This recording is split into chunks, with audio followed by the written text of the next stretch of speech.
সবার প্রতি ধন্যবাদ এবং কৃতজ্ঞতা প্রকাশ করছি। আমরা সবাই রাঙ্গুনিয়ার সন্তান।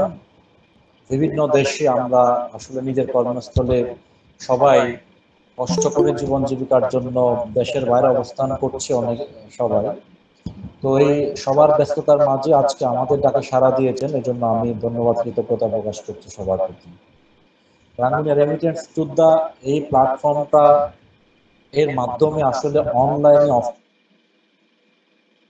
অফলাইনে তারা কথাবার্তা শোনার জন্য, সবার মতামত শেয়ার করার জন্য আমরা অনলাইনে অফলাইনে চেষ্টা করব এই কানেক্টিভিটি যাতে আমরা অক্ষুণ্ণ রাখতে পারি, অব্যাহত রাখতে পারি।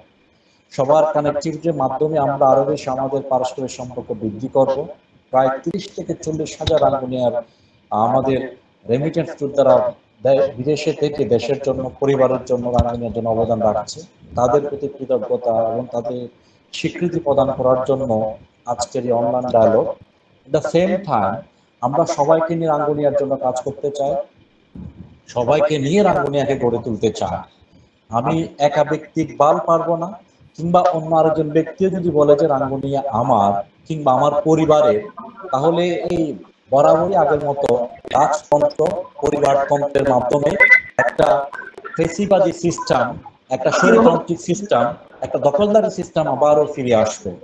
তো জুলাই বিপ্লবের মধ্যে এই যে ছাত্রদেরকে যখন নির্বিচারে হত্যা করা হচ্ছিল, তখন আমার মনের মধ্যেও খুব সৃষ্টি হয়েছে।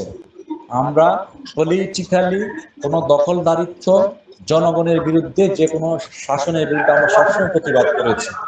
আমরা আবারও বলে যাই, আমরা কোনো সরকারের কোনো দুঃশাসনকে আমরা সমর্থন দেইনি, কোনো দুঃশাসনের পক্ষে আমরা কখনো জোটবদ্ধ ছিলাম না, সেটা না আওয়ামী লীগ না বিএনপি।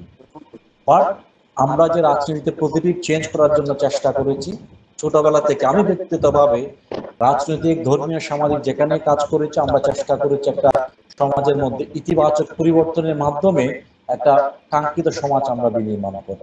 রাঙ্গুনিয়াকে আমরা সবার সম্পৃক্ততার মাধ্যমে, সবার মতামতের মাধ্যমে আমরা যেন একটা মানবিক, ঐক্যবদ্ধ এবং সমৃদ্ধ রাঙ্গুনিয়া গড়ে তুলতে পারি, সেই জন্য আমাদের প্রচেষ্টা, সেই জন্য আমাদের রাজনীতি, সেই জন্য আমাদের আজকের এই অনলাইন ডায়ালগ।